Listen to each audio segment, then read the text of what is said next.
नमस्कार, आप देख रहे हैं न्यूज नेशन का डिजिटल प्लेटफॉर्म और मैं हूं आपके साथ सचिन दुबे।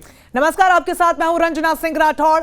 7वें चरण का यानी कि आखिरी चरण का मतदान जारी है। लोकसभा चुनाव 2024 का ये आखिरी चरण अपने आप में इसलिए भी खास हो जाता है क्योंकि ये निर्णायक चरण होगा। बड़ी खबर आपको बता रहे न्यूज नेशन पर, सबसे सटीक सर्वे अब से कुछ ही देर में लगातार आप देखिएगा न्यूज नेशन पर। डिजिटल फिलहाल हम आपको दिखा रहे हैं जहां पर तीसरी बार क्या मोदी सरकार रिपीट होगी, ये सबसे बड़ा सवाल है। हालांकि एनडीए की तरफ से बार बार जीत का दावा किया जा रहा है और दावा इस बात का भी कि अब की बार 400 पार। और क्या पीएम नरेंद्र मोदी इस बार हैट्रिक लगा पाएंगे? सबकी नजरें इसी बात पर टिकी हुई क्योंकि शाम 5 बजे से आज लगातार न्यूज नेशन पर आपको सबसे सटीक जो सर्वे है वो हम आपको दिखाएंगे, आपको बताएंगे आखिर किस पार्टी के खाते में कितनी सीटें जाती हुई दिखाई दे रही है। जो लगातार दावे बीजेपी की तरफ से किए जा रहे थे, जो लगातार कांग्रेस और इंडिया गठबंधन लगातार अलग अलग राज्यों में जाकर अपने दावे और ताल ठोक रहा था कि इस बार जो है वो पीएम नरेंद्र मोदी अपनी हैट्रिक नहीं लगा पाएंगे और इस बार इंडिया गठबंधन की जीत होगी। आखिर इसमें कितनी सच्चाई है, ग्राउंड पर इनका कितना असर हुआ है, जो नैरेटिव सेट करने की पूरी कोशिश की है, क्या वो नैरेटिव सेट हो पाया है? इन तमाम अहम बातों पर भी चर्चा होगी। चलिए, ज्यादा जानकारी के साथ सहयोगी राहुल डबा सीधा हमारे साथ जुड़ रहे हैं। राहुल, लगातार हर चरण के चुनावों को आपने कवर किया, अलग अलग स्थानों पर आप बने रहे, लेकिन फिलहाल 7वां चरण बेहद महत्वपूर्ण भी हो जाता है। लेकिन एक चिंता की बात यह है कि अब बस एक ही घंटा बचा है मतदान खत्म होने को लेकर, लेकिन तेज गर्मी होने के चलते जो मत फीसदी है, जो परसेंटेज है, वो कम देखने को मिल रहा है।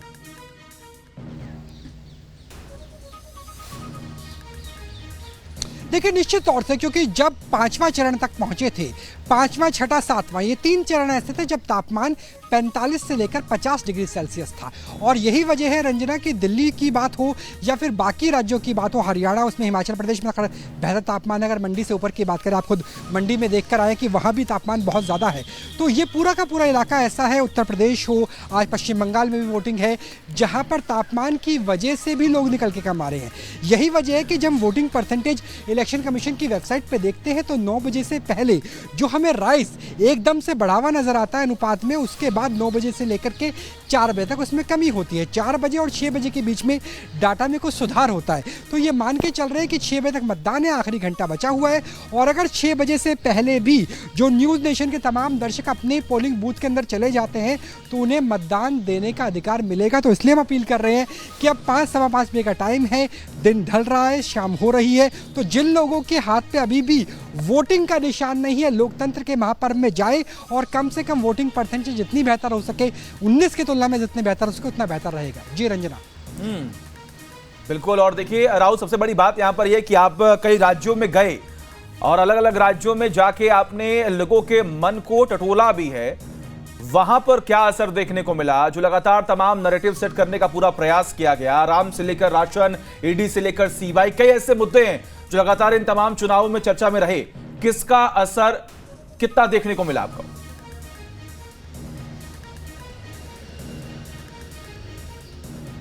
देखिए, अगर विपक्ष के लिहाज से बात करें सचिन, तो साफ गोई से कहूंगा कि 3 प्रमुख मुद्दे रहे जिनसे विपक्ष को फायदा मिला। जब हम ग्रामीण अंचल की बात करते हैं, खासतौर पर उत्तर भारत की, तो हरियाणा, पंजाब, पश्चिम उत्तर प्रदेश और ये पूरा राजस्थान का इलाका ऐसा है जहां पर हम सुबह और शाम को बच्चों को दौड़ते हुए देख सकते हैं, जो मिलिट्री के लिए, जो पुलिस के लिए प्रैक्टिस करना चाहते हैं, जो अपना फिजिकल निकालना चाहते हैं। तो अग्निवीर को लेकर जो सवाल उठाए गए इंडी गठबंधन की तरफ से, राहुल गांधी की तरफ से, उसका देहाती इलाके में, ग्रामीण परिवेश में एक अच्छा खासा सा रोल नजर आया।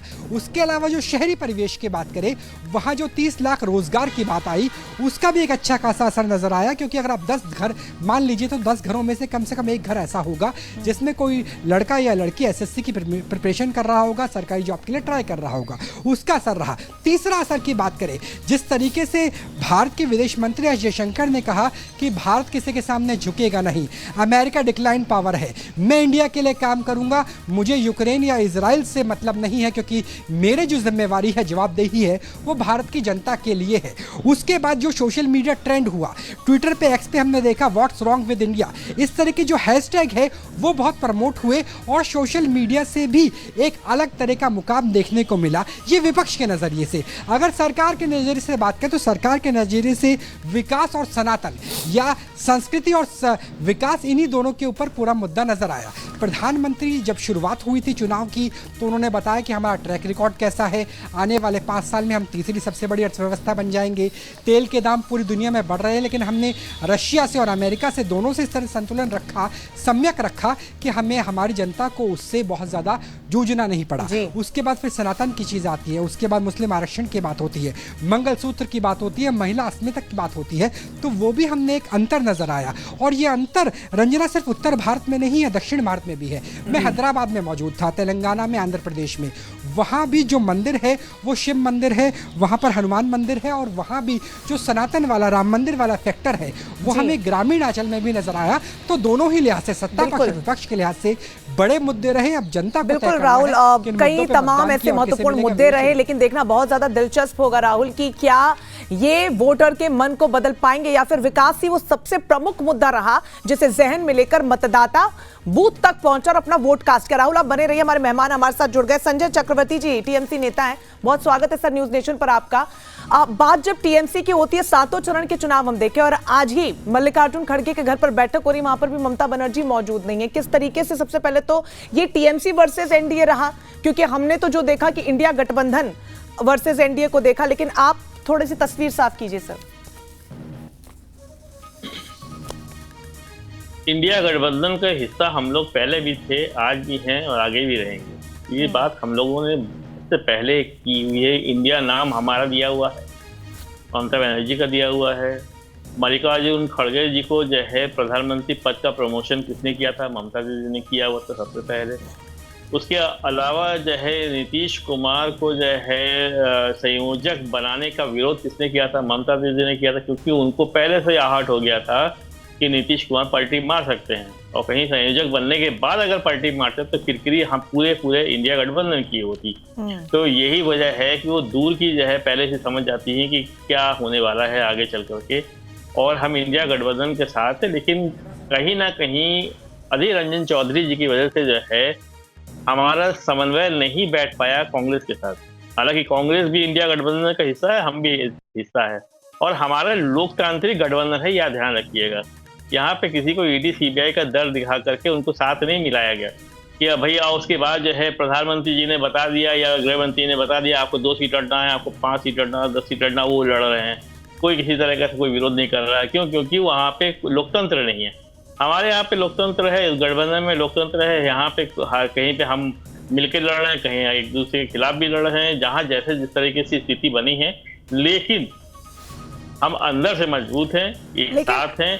और संजय जी, इसी पर कटाक्ष एनडीए की तरफ से और तमाम दिग्गजों की तरफ से किया जा रहा है, क्योंकि कोई गठजोड़ देखने को मिल नहीं रहा है, सिर्फ गठबंधन एक नाम देखने को मिला है। कहीं पर कोई राज्यवर स्तर पर, स्थानीय स्तर पर अपने चुनाव लड़ रहा है, खासतौर पर पश्चिम बंगाल की अगर हम बात करें, आम आदमी पार्टी की अगर हम बात करें, कांग्रेस के, किसी ने भी अपनी प्रमुख सीटों को छोड़ा नहीं है। तो वो जो गठबंधन है, जो क्रेडिबिलिटी है, सवाल उसी पर सबसे बड़ा है सर। मैंने अभी यही क्या कहा, यहाँ पे लोकतांत्रिक रूप से है, हर राज्य में हर दल को अधिकार है कि वो अपनी सीटें बढ़ाए। ये कोई जरूरी नहीं है कि जिसको जहाँ पे लगता है कि मेरी यहाँ पे सीटें बढ़ सकती बढ़ाए। यहाँ पे ऐसा नहीं है। हम लोगों ने, जैसे मैं आरएलडी की बात करता हूँ, आरएलडी को समाजवादी पार्टी ने 7 सीटें देने का वादा किया था, लेकिन उनको वहाँ पे 2 सीट मिली। सिर्फ ऐसे ही भारत रत्न लेकर के बैठ गए। उन्होंने क्या किया, अपने पूरा उसके साथ जो है पार्टी के साथ जो है विश्वासघात कर लिया। इसी तरीके से आप चाहे देखेंगे, चिराग पासवान को देख लिया, पशुपतिनाथ जो है पहले जब मिले थे, क्योंकि उनके पास सांसद आया तो उनको जो है मंत्री बना दिया उठा करके, और उसके बाद जैसे ही देखा कि चुनाव में चिराग पासवान का जोर चल सकता है तो पशुपति को जो है उठा करके दूध की मक्खी के तरह निकाल के बाहर कर दिया। चिराग पासवान को मिला दिया, उनको तो लड़ने तक नहीं दिया, पशुपति जी को लड़ने तक नहीं दिया। तो इस तरीके से वहां पे गठबंधन है कि जबरदस्ती वाला है कि आपको 2 सीट लड़ना है, आपको 3 सीट लड़ना है, आपको तय पूरी तरह से भारतीय जनता पार्टी ने किया है। वहां पे कोई बैठक नहीं हुई पिछले 10 साल में, बता दीजिए एक बैठक हुई एनडीए की। एक भी बैठक नहीं हुई। तो वहां पे ना कोई संयोजक है, ना बैठक होती है, ना कुछ होती है। वहां पे सिर्फ और सिर्फ नाम का है, वो ईडी और सीबीआई वाले गठबंधन है, और हमारे यहाँ पे लोकतांत्रिक गठबंधन। बिल्कुल। और देखिए इस पूरे अपने अंत में ईडी सीबीआई का जिक्र कर ही दिया, और यही वो तमाम मुद्दे हैं जो लगातार इस चुनाव के इर्द गिर्द जो है वो घूमते रहे। हमारे साथ इस वक्त बीजेपी प्रवक्ता सूर्य मैथिल भी जुड़े हुए हैं। सूर्य जी, आपका बहुत बहुत स्वागत है। पश्चिम बंगाल की बात हो रही है, 42 सीटें, 7 फेज में चुनाव हुए। जब जब वहां पर चुनाव हुआ, दंगा भी हुआ, बवाल भी हुआ, लेकिन जरा ये बताइए कि वहां पर पीएम नरेंद्र मोदी का जादू चला या फिर दीदी की ममता ने वोट बटोर लिया है?